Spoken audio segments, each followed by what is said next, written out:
tout l'univers, du monde. Il y a plus de 2000 ans de cela que le Créateur de tout l'univers, du monde visible et invisible, a quitté le ciel pour la terre, en prenant la forme d'un serviteur, né d'une vierge femme, conçu par la vertu du Saint-Esprit. Jésus-Christ, malgré son apparence humaine, en lui habitait toute la plénitude de la divinité, parce qu'il n'était pas que le Fils de l'homme, il était aussi le Fils du Dieu vivant, celui que tous les anges des cieux adorent.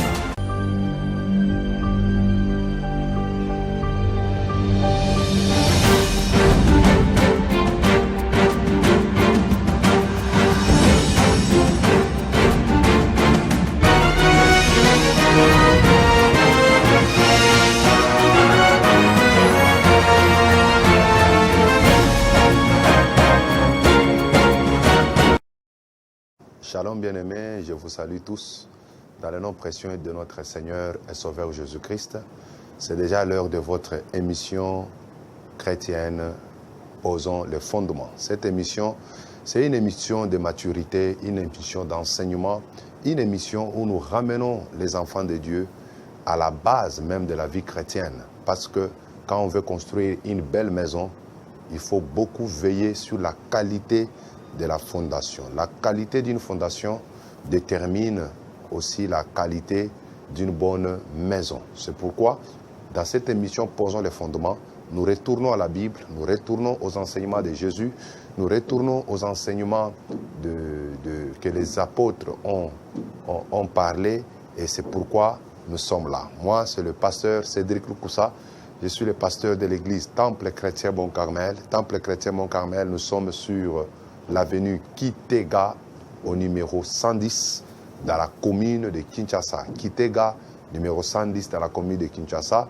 C'est là où nous nous réunissons chaque mercredi et vendredi de 17h30 jusqu'à 19h30 et le dimanche, c'est de 8h juste jusqu'à 11h juste. Posons les fondements passe chaque lundi à 7h, c'est-à-dire 15h30, et aussi la rediffusion c'est chaque samedi à partir de 20h juste. Nous sommes en train de parler d'un sujet très important, un sujet très capital que nous avons intitulé « Le passé, le présent et l'avenir d'Israël ». Ce sujet, nous l'avons tiré en Matthieu chapitre 24 à partir du verset 32.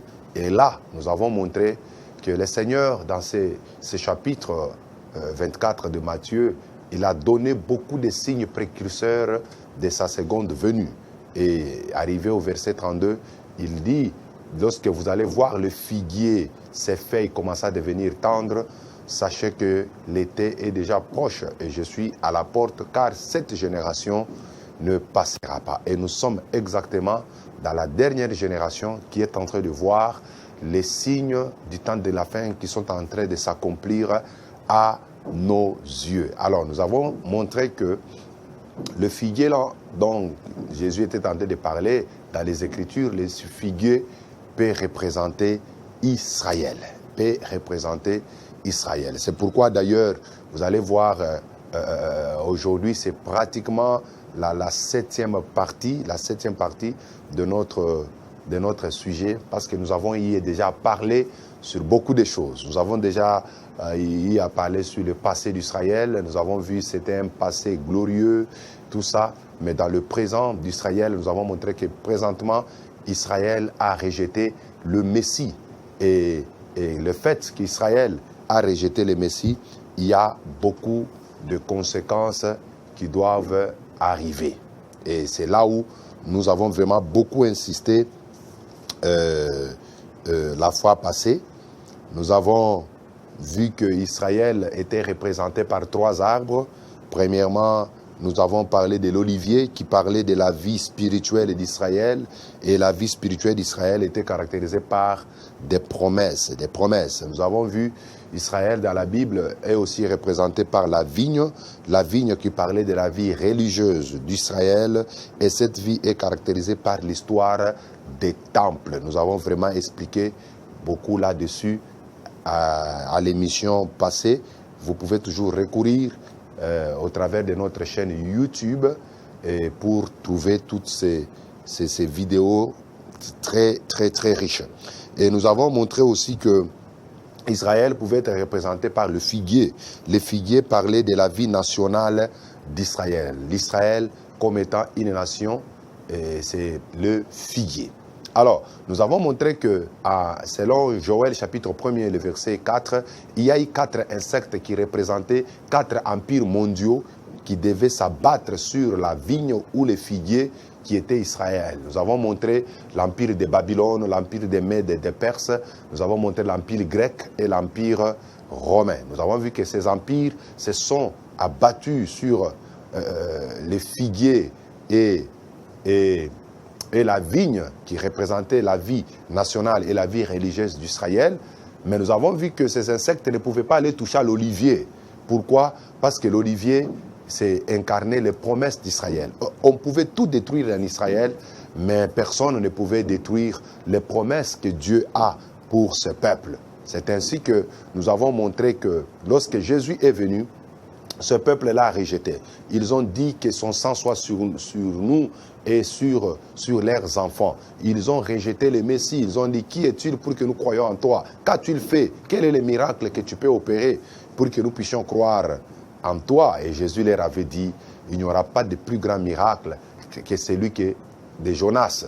Or, Jonas a passé 3 nuits et 3 jours dans le ventre du poisson. De même aussi Jésus, il a passé 3 jours et 3 nuits dans le ventre de la terre pratiquement. Alléluia. C'était ça le plus grand des miracles. Donc tout cela, c'était juste pour que les Juifs n'arrivent pas, qu'ils n'acceptent pas Jésus. Ils ont utilisé toutes les astuces possibles jusqu'à aller en l'accusant faussement. Ils ont dit, il a détruit notre temple, notre marché du temple. Vous voyez un peu, ils l'ont encore accusé pour dire, il s'est dit, il est Dieu, il est fils de Dieu, il est Dieu.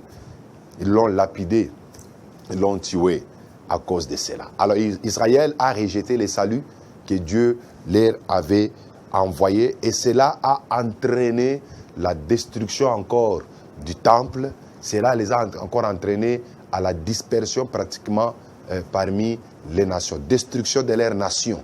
Parce que là où était Israël, nous l'avons montré, l'empereur Andrian, il a rasé pratiquement Israël de la carte. C'était pratiquement la vigne et le figuier qui étaient détruits. Alors nous étions arrêtés à la question de savoir, Dieu a-t-il rejeté pour toujours son peuple? C'est une question que nous sommes posées. Parce que le temple est détruit, la ville, le mirail renversé, maintenant Israël dispersé parmi les nations, rayé de la carte depuis l'an 70, l'an 135 aussi. Alors nous nous sommes posé la question, est-ce que Dieu a-t-il rejeté son peuple pour toujours? Et cette question nous amène à notre 3e partie de l'émission, l'avenir, de ce sujet plutôt, l'avenir d'Israël. Nous sommes déjà à la 3e partie, l'avenir d'Israël. Et là, nous allons répondre à la question, Dieu a-t-il rejeté pour toujours son peuple Israël? Qu'est-ce qu'il les prépare? Qu'est-ce qu'il les réserve encore pour ce peuple? Parce qu'il y a beaucoup de théories qui se disent aussi là-dessus. Je vous prie, mes frères, de lire Romains au chapitre 11, le verset... je commence même par premier verset et je vais lire le verset aussi 8. Lisons. Je dis donc, Dieu a-t-il rejeté son peuple? Loin de là, car moi aussi je suis israélite, de la postérité d'Abraham, de la tribu de Benjamin. Dieu n'a point rejeté son peuple qu'il a connu d'avance. Ne savez-vous pas que ce que l'Écriture rapporte d'Élie, comment il adresse à Dieu cette plainte contre Israël? Seigneur, ils ont tué des prophètes, ils ont renversé tes autels. Moi seul, je suis resté et ils cherchent à m'ôter la vie. Je saute et je lis le verset 8. Selon qu'il est écrit, Dieu leur a donné un esprit d'assoupissement, des yeux pour ne point voir et des oreilles pour ne point entendre, jusqu'à ce jour. Et David dit, Que leur table soit pour eux un piège, un filet, une occasion de chute et une rétribution. Alléluia. Alors, vous voyez que dans cette écriture, l'apôtre Paul nous parle de l'avenir d'Israël. Parce que nous avons vu que le chapitre 9 de Romains traitait les problèmes du passé d'Israël. Le chapitre 10 des Romains traite le présent d'Israël. Et le chapitre 11 est en train de traiter les problèmes de l'avenir d'Israël. Alors, l'apôtre Paul nous présentant le présent d'Israël, tout en montrant comment Israël a abandonné Dieu, comment ils l'ont rejeté et comment Dieu les a tournés les dos pour se tourner vers les nations qui porteraient son nom. Alors, il se pose une question. Dieu a-t-il rejeté son peuple pour toujours? C'est une question, même parmi beaucoup d'éducateurs, une question d'actualité. Est-ce que Israël sera-t-il encore restauré? Est-ce que Israël sera-t-il un jour vivra-t-il un jour ce beau moment, ce beau temps? Vous voyez un peu cela? Ce sont des questions que plusieurs personnes se posent. Est-ce que le temple sera-t-il rebâti? Israël va-t-il conquérir tous les territoires qui lui étaient donnés par promesse? Ce sont des questions que nous allons voir au travers de cette troisième partie, l'avenir d'Israël. Alléluia. Alors, et tout d'un coup, il y a certaines choses que nous devons retenir. La première chose, c'est que Dieu n'a pas rejeté son peuple pour toujours. Dieu n'a pas rejeté son peuple pour toujours. Parce que l'apôtre Paul dit au premier verset du chapitre 11, « J'ai dit donc, Dieu a-t-il rejeté son peuple? Loin de là. » Quand on dit loin de là, ça veut dire tout simplement que Dieu n'a pas rejeté. Il n'est pas pour les rejets d'Israël. Dieu ne veut pas rejeter ses peuples. Il dit loin de là. Loin de là. Je ne peux pas rejeter Israël, quels que soient leurs péchés, quelles que soient leurs erreurs. Je les rejette pour un temps, mais mon amour est encore sur eux. Parce que Dieu, il aime toujours son peuple. Il aime toujours ceux qui lui appartiennent. Lui, il reste toujours fidèle. Dieu reste toujours fidèle. Ce sont nous les hommes qui devenons infidèles. Et quand nous nous repentons, nous revenons à Dieu. Dieu, il est là pour nous accepter. Israël a rejeté le Messie. Il a rejeté le salut par lui-même. Mais Dieu continue encore à aimer ses peuples. C'est pourquoi l'apôtre Paul dit, Dieu n'a pas rejeté son peuple Israël. Dieu ne les a pas rejetés. Et l'apôtre Paul lui-même dit, moi je suis aussi israélite. Pour nous expliquer la théorie du faible reste. C'est-à-dire, malgré que Jésus était venu, tous les Juifs n'avaient pas rejeté Jésus. Pierre, qui était-il? Un Juif. Il a cru en Jésus. Il a reçu Jésus comme le Messie, comme Dieu manifesté dans la chair. Les Jacques et les autres, vous allez voir que le christianisme, sa base, c'est en Israël, à Jérusalem. C'est là où le mouvement a commencé. Mais tous ceux qui étaient à Jérusalem, là, tous ceux qui ont cru en Jésus, c'était les Juifs. Alors, le fait que les Juifs ont cru en Jésus-Christ, ces faibles restes-là, le faible croyant, le faible nombre de croyants qui ont cru en Jésus-Christ, était déjà une image que tous les Juifs, un jour, croiront. Parce que l'Écriture dit, si la racine, elle est déjà, si les prémices sont pures, alors toute la moisson sera pure. C'est la loi des prémices. Quand Dieu agrée les prémices, malgré que les prémices est faible, automatiquement ça montre que la grande moisson sera encore agréée. Vous voyez un peu cela. De fait qu'il y avait seulement une minorité qui avait cru en Jésus-Christ, cela préfigurait déjà, montrait déjà que la totalité des enfants d'Israël, un jour, ils croiront en Jésus-Christ. Israël comme nation, un jour, ils les reconnaîtront que Jésus-Christ était leur Messie. Vous voyez un peu cela. C'est pourquoi nous disons que Dieu n'a pas rejeté son peuple qu'il a aimé. Vous allez voir, même dans l'ancienne alliance, tout au long des événements qui se sont passés en Israël, parmi ces peuples, vous allez voir toujours que l'amour de Dieu était toujours sur eux. Jusqu'à tel point que Dieu leur a dit, je vous aime parce que vous posez les bonnes œuvres, mais je vous aime par rapport à l'alliance que j'avais traitée avec votre père Abraham.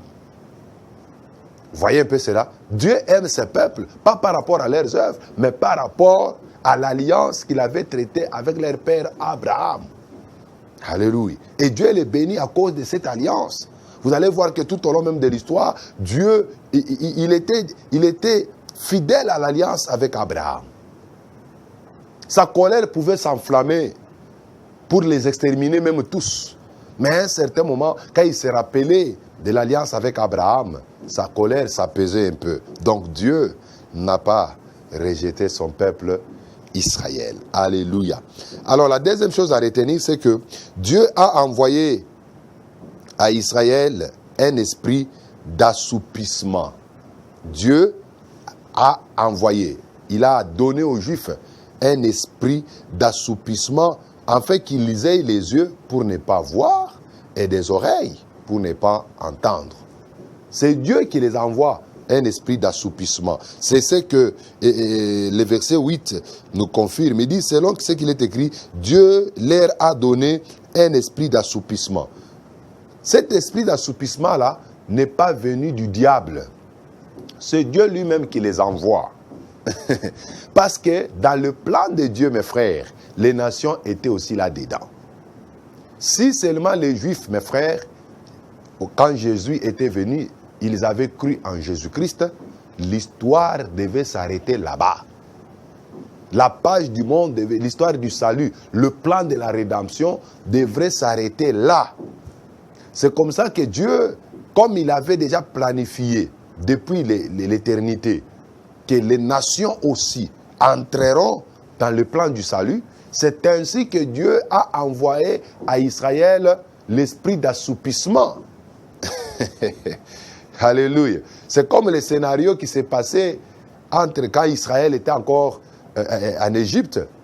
Vous allez voir que Dieu, dans son plan, il avait déjà prévu que les enfants d'Israël puissent sortir. Il devait faire 400 ans pour quitter l'Égypte vers Canaan. Dieu envoie même Moïse, mais il dit à Moïse, je vais endurcir le cœur de Pharaon.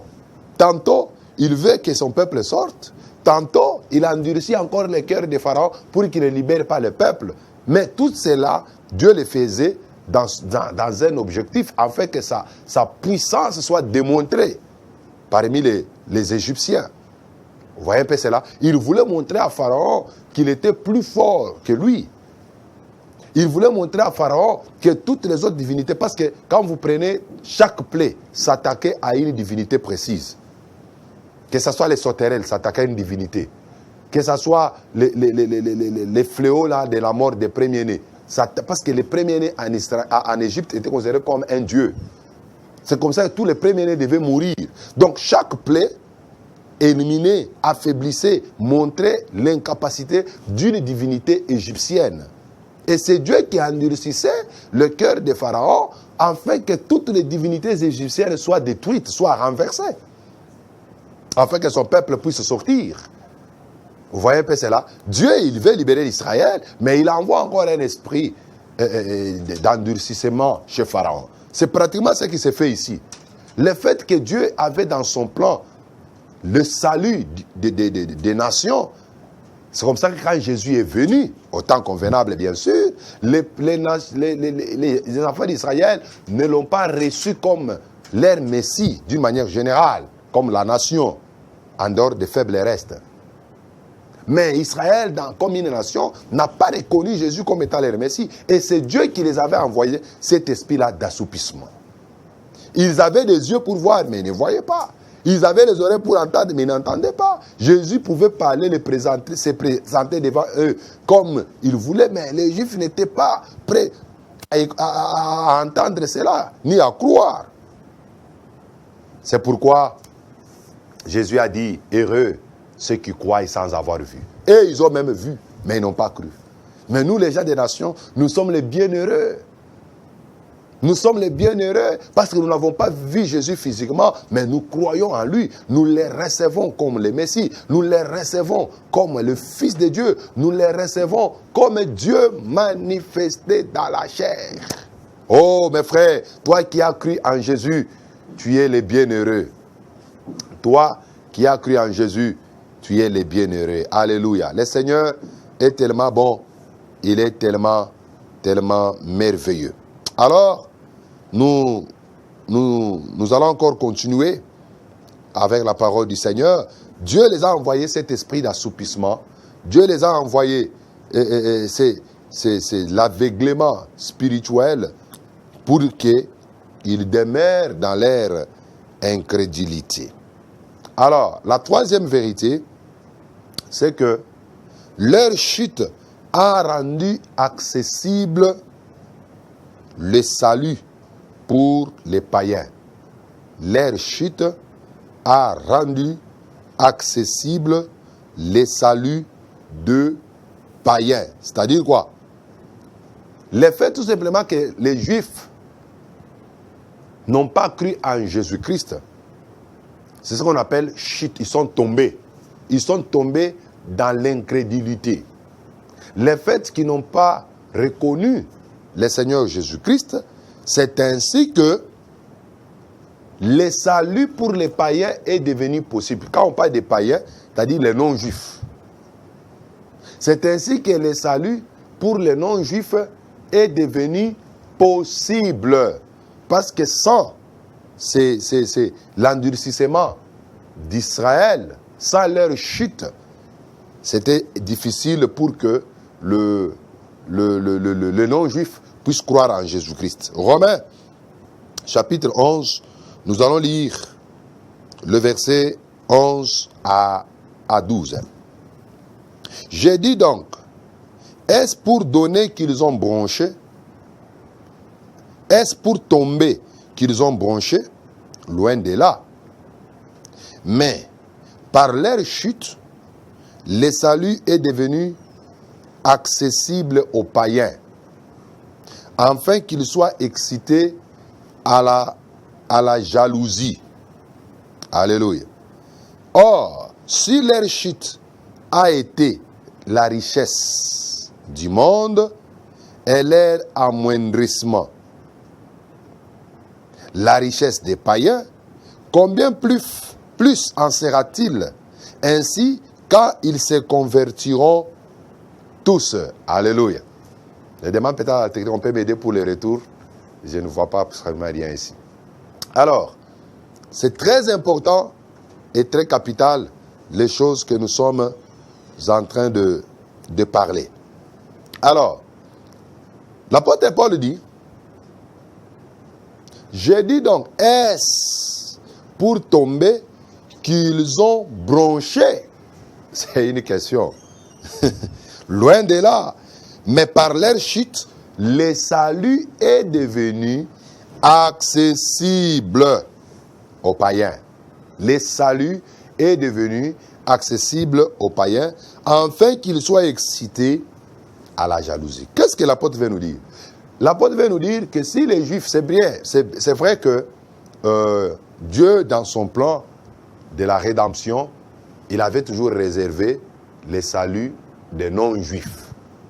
C'est pourquoi nous pouvons même les voir dans les types dans l'Ancienne Alliance. Par exemple, quand on parle de Tamar, elle n'était pas juive. Vous voyez un peu cela? Ruben est allé là. Et vous allez voir que Juda était tombé avec Tamar. Vous voyez un peu cela? Elle n'était pas juive. Quand nous prenons Séphora, la femme de Moïse, n'était pas aussi juive. Vous voyez? Elle était mandianite. Et on l'a récupérée. Moïse l'a épousée. Vous voyez un peu cela? Nous pouvons prendre encore l'exemple de Ruth, qui était moabite. Elle a été épousée plus tard par Boaz. Vous voyez un peu cela? Nous pouvons prendre même, qui encore? Rahab, la prostituée. Elle n'était pas juive, mais elle s'est retrouvée dans la lignée messianique. Tous ces exemples-là étaient tentés de nous montrer que un jour, toutes les nations seront aussi sauvées. Donc, cela montrait aussi que les nations étaient dans le plan du salut de Dieu. Vous voyez un peu cela? Les nations étaient aussi dans le plan du salut de Dieu. Mais cela est devenu possible grâce à la chute des Juifs, grâce à l'incrédulité des Juifs. C'est pourquoi l'apôtre Paul dit que leur chute est devenue le salut pour les païens. Leur chute, la chute des Juifs, l'incrédulité des Juifs a donné l'accès à ce que le païen puisse aussi entrer dans le plan du salut. Très important et très capital. La quatrième chose à retenir, c'est que dans l'avenir, la repentance nationale et la reprise du plan de Dieu pour Israël sont prévues. Dans l'avenir, la repentance, je dis bien nationale, pas d'un petit peuple, mais nationale, et la reprise du plan du salut de Dieu pour Israël sont prévues. Donc Dieu a arrêté, avant même qu'Israël ne tombe dans le péché, son plan ou de la repentance nationale. Donc tous les Juifs un jour, ils se repentiront. Ils reconnaîtront que Jésus était leur Messie. C'est prévu dans les Écritures. C'est ce que Romains 11, verset 12 dit. Il dit, « Or, si leur chute a été la richesse du monde et leur amoindrissement, la richesse des païens, combien plus sera-t-il ainsi quand ils se convertiront tous ?» Vous voyez, on n'a pas dit un petit nombre se convertiront. On dit quand ils se convertiront tous. C'est-à-dire, dans cette expression-là, ils se convertiront tous. Cela montre qu'un jour, dans l'avenir, ici, tous les Juifs se convertiront. Et quand ils se convertissent, tous les Juifs seront sauvés. C'est pourquoi d'ailleurs, le verset 15 aussi, il nous parle de quelque chose de vrai. Il dit, car si leur mise à l'écart a été la réconciliation du monde, que sera leur réintégration, sinon le passage de la mort à la vie? On parle de mise à l'écart, qui est devenue la richesse du monde, et on parle aussi de leur réintégration. Quand on dit réintégration, c'est-à-dire les intégrer de nouveau. Ils seront réintégrés de nouveau à quoi? Au plan du salut, au plan de la rédemption. Dieu est bon, les Écritures sont bonnes. C'est pourquoi beaucoup de gens, même certains prédicateurs, qui ne croient pas qu'un jour Israël sera rétabli, comment ils interprètent Romains 11? Parce que la Bible dit, leur mise à l'écart a été la richesse du monde.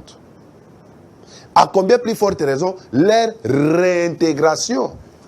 Et on dit que ce ne sera que le passage de la mort à la vie, c'est-à-dire la résurrection. La résurrection de qui? Des saints, de l'Église. La résurrection de l'Église. C'est pourquoi, lorsque l'Église sera enlevée, c'est à cette époque précise que le plan de la rédemption d'Israël sera encore activé. Waouh! C'est là où j'aime Daniel chapitre 9. Nous en parlerons plus tard dans les 70 semaines de Daniel. Lorsque Dieu termine à traiter avec l'Église, c'est en ce moment-là qu'il va reprendre son plan de la rédemption du salut avec Israël. Mais tant que l'Église est sur la terre, tant que Dieu travaille avec l'Église, il ne peut pas travailler avec Israël. Il ne peut pas travailler avec Israël parce que l'Église aujourd'hui est en train de jouer son rôle. Dieu a abandonné d'abord Israël momentanément. Il travaille avec l'Église. Lorsque l'Église sera enlevée, il retournera là-bas pour la réintégration d'Israël. Et lorsqu'Israël sera réintégré, mes frères, pour l'Église, ça ne sera que le passage de la mort à la vie, la résurrection, l'enlèvement. Waouh! C'est merveilleux. C'est merveilleux. Lisons encore le verset 23 au verset 24. Il parle encore quelque chose de terrible là-bas. Il dit, et de même, s'ils persistent dans leur incrédulité, ils seront greffés, car Dieu est puissant pour les greffer de nouveau. Ah, et de même, s'ils ne persistent pas dans leur incrédulité, ils seront greffés, car Dieu est plus puissant pour les greffer de nouveau. Vous voyez? C'est-à-dire les enfants d'Israël, s'ils ne persistent pas dans leur incrédulité, Dieu, il dit, il est tellement puissant pour les greffer de nouveau. Waouh! Les greffer de nouveau. Ces expressions-là, greffer de nouveau, montrent qu'il y a encore une grâce sur Israël et une opportunité pour eux de se repentir et d'être encore sauvés en tant que nation. 24.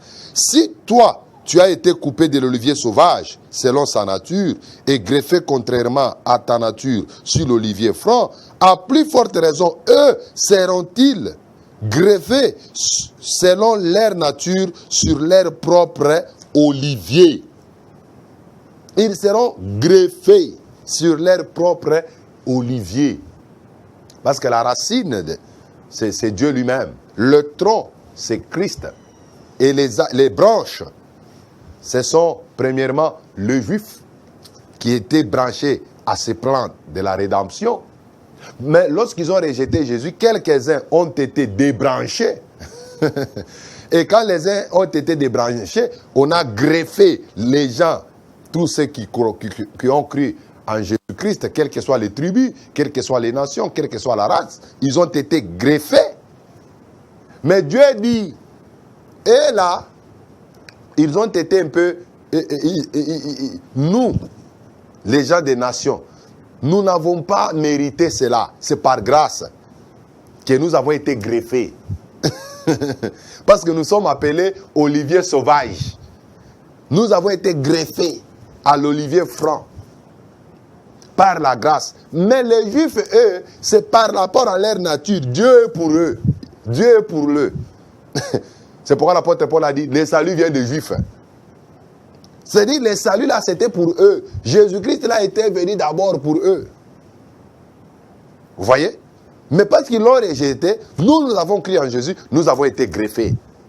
Mais eux, la Bible dit, Dieu est tellement puissant pour les greffer de nouveau à l'air olivier. Oh, Dieu est tellement bon, est tellement merveilleux. Je préfère lire encore le verset 26, Romains 11, 26. Il dit, ainsi tout Israël sera sauvé, selon qu'il est écrit, le libérateur viendra de Sion, et il détournera de Jacob leurs impiétés. Tout Israël sera sauvé. Mes frères, il est très important, il est maintenant important de savoir quand est-ce que cette écriture va s'accomplir. Parce que c'est une écriture prophétique. On ne peut pas l'interpréter comme dans le parvis, il faut l'interpréter comme dans le lieu très saint. Et nous allons voir que tout Israël sera sauvé. Là, ça sera avant l'entrée dans le millénium.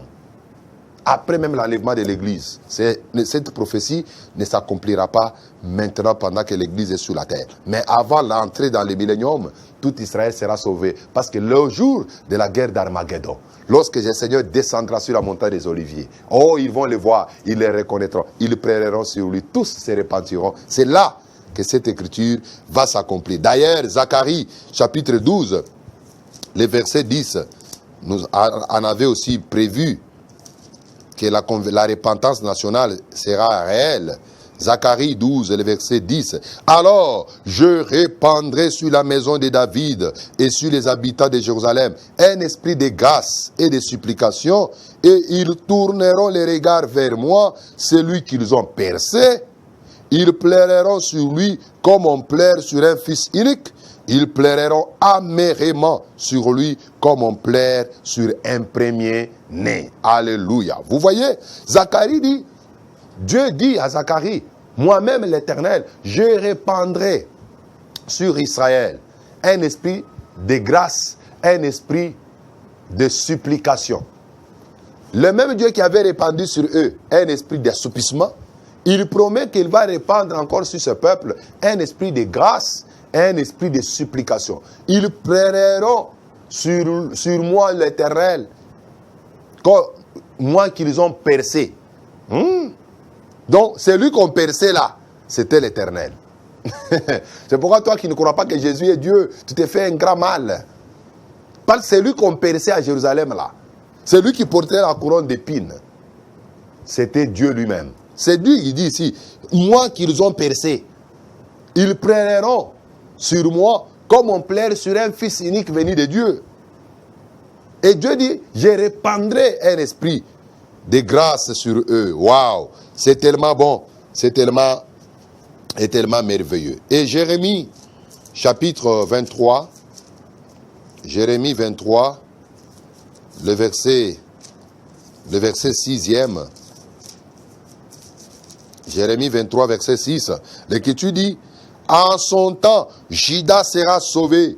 Israël aura la sécurité dans sa demeure. Et voici les noms dont on l'appellera l'Éternel notre justice. En son temps, Juda sera sauvé. Ésaïe 31, le verset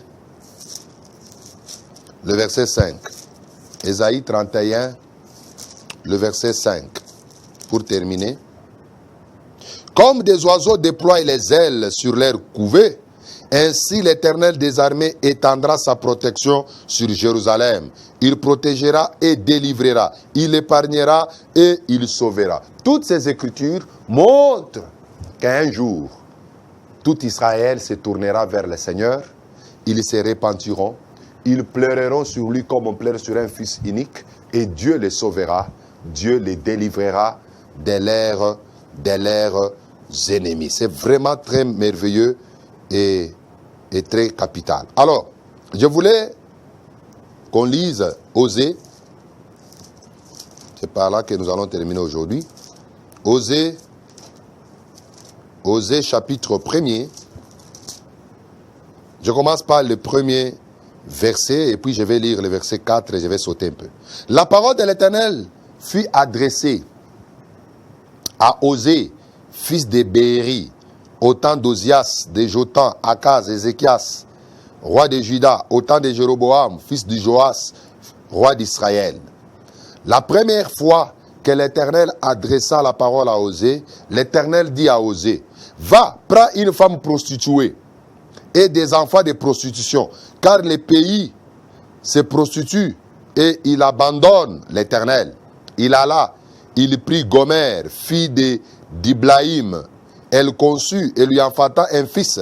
L'Éternel lui dit, appelle-le du nom de Jisraël. Retenez bien, Jisraël, vous pouvez souligner même cela. Car encore un peu de temps, et je châtierai la maison de Jéhu pour laisser verser à Jisraël. Je mettrai fin au royaume de la maison d'Israël. En ce jour-là, je briserai l'arc d'Israël dans la vallée de Jisraël. Verset 6. Elle conçut de nouveau et enfanta une fille. Et l'Éternel dit à Osée, donne-lui le nom de Lo-Rushama. Lo-Rushama. Car je n'aurai plus pitié de la maison d'Israël, je ne lui pardonnerai plus. Mais j'aurai pitié de la maison de Juda, je les sauverai par l'Éternel leur Dieu. Je ne les sauverai ni par l'arc, ni par l'épée, ni par les combats, ni par les chevaux, ni par les cavaliers. Verset 8. Elle sévera Lo-Rushama. Puis elle conçut et enfantant un fils. L'Éternel dit, donne-lui le nom de Lohami, car vous n'êtes pas mon peuple et je ne suis pas votre Dieu. Alléluia. Au travers de la vie du prophète Osée, cela démontrait même la vie présente d'Israël. La condition présente d'Israël est démontrée au travers du mariage d'Osée. Israël a abandonné l'Éternel, il a sombré dans l'idolâtrie. Dieu dit au prophète Osée, va, épouse une prostituée. Alors c'était quelque chose, c'était une abomination, je peux le dire comme ça. Mais Dieu l'autorise, parce que le prophète, la vie du prophète, c'est tout un signe, c'est tout un message. Dieu voulait faire montrer le mal qu'Israël faisait au travers de son prophète. Quand Osée épouse une prostituée du nom de Gomer, les premiers fils qu'ils ont mis au monde s'appelait Jisraël. Jisraël veut dire tout simplement Dieu dispersa. Dieu dispersa. Deuxièmement, Gomer a encore conçu, elle a enfanté une fille. Dieu dit, donne à cette fille-là le nom de Lorushama. Lorushama veut dire dont on n'a pas pitié. Donc on ne peut pas avoir pitié. Et après encore, elle a encore conçu, elle a mis au monde un fils du nom de Lohami. Lohami veut dire, vous n'êtes pas mon peuple, pas mon peuple. Au travers de la signification de ces trois noms, c'est là décrit ce que Dieu avait fera pour Israël lorsqu'ils vont rejeter, il avait rejeté les merci. Lorsque Jésus est venu, Israël a rejeté. Conséquence, Dieu les a dispersés, c'est Israël. Dieu les a dispersés dans le monde, c'est Israël. Deuxièmement, Dieu n'a pas eu pitié d'eux, c'est Lorushama. Dieu n'a pas eu pitié de son peuple. Ils ont rejeté son fils unique, ils ont rejeté leur Messie. Dieu n'a pas eu pitié d'eux, il les a dispersés. Et troisièmement, Lohami, ce n'est pas mon peuple. Dieu dit, vous n'êtes plus mon peuple, je vous tourne le dos. Acte 15. Et je me dirige vers les nations qui porteraient mon nom. Waouh! C'est Lohami. Vous n'êtes plus mon peuple. Dieu les a rejetés.